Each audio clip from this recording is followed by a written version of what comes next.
So Rishi Sunak says he's going to fix the asylum system. He says it's not fair, it's not right, and it needs to be fixed. So he's got a deal with Albania. There's going to be somebody's paying Albania money to improve their economy and also have people at the airport to tell people not to get on the plane, I assume. And also he's bringing back the sort of hostile environment attitude to immigration. So if you're an illegal immigrant, you won't be able to get a bank account, which will mean it'll be more difficult for you to get work. You'll have to get work cash in hand, like my mate Bernardo came over from Brazil, kept getting deported, kept coming back in through Ireland. The comedy industry used to be run cash in hand. That was You only basically understood gigs that paid in cash. I never trusted anything that went through the books, but it's all changed now. Yeah, absolutely. World. The whole economy is completely different now. Absolutely. Bar work. I remember being a student walking away with cash in my pocket, but of course now that's a prosperous nation. Yeah, and of course we talk about other trades not getting a pay rise. Comedy hasn't had a pay rise since about 1992. Cannot be unionised. This is what's preposterous, of course, to ask three self-employed comics their opinions about public sector paying. Talk about people who run a jewellery store in Camden Market. I actually lost my wallet recently and had to try and I had cash, but my cards were being replaced. I didn't realise the number of places you literally cannot pay. You cannot buy. Pret-a-manger will no longer take cash. Lots of pubs in the West End will no longer take cash. You're eliminated from society. We should probably get back to the story about the asylum system.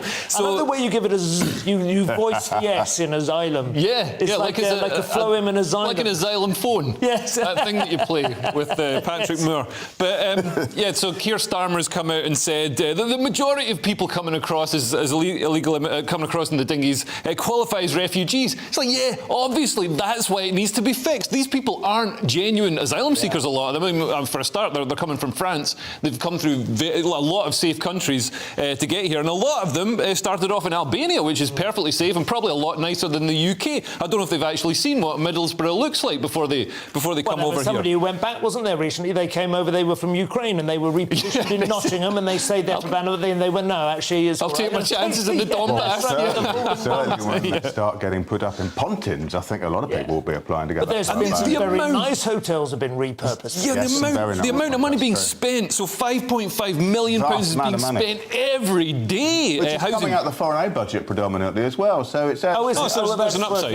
It's completely undermining our soft power throughout the world. As long as it's denying water to people in a desert region, that's slightly concerned. This is just rhetoric at this stage, but it's important to hear some decisive rhetoric at least, isn't it? Because you do get the feeling the political classes seem to be quite happy with the proposition that we just allow people to come in until the whole population pressure is, is like universally, until the water levels are equalised. But even here, Rishi Sunak is adopting the passive tense, isn't he?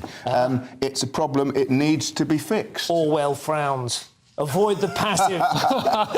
Well, Home Secretaries for the last few years have been making the right noises, and yet nothing has actually got done. He's making himself a hostage to fortune, isn't he, by making promises with 2 years before an election. We'll come on to if some fairly then surely it will... statistical evidence that he's already a hostage to fortune. I think coming later up.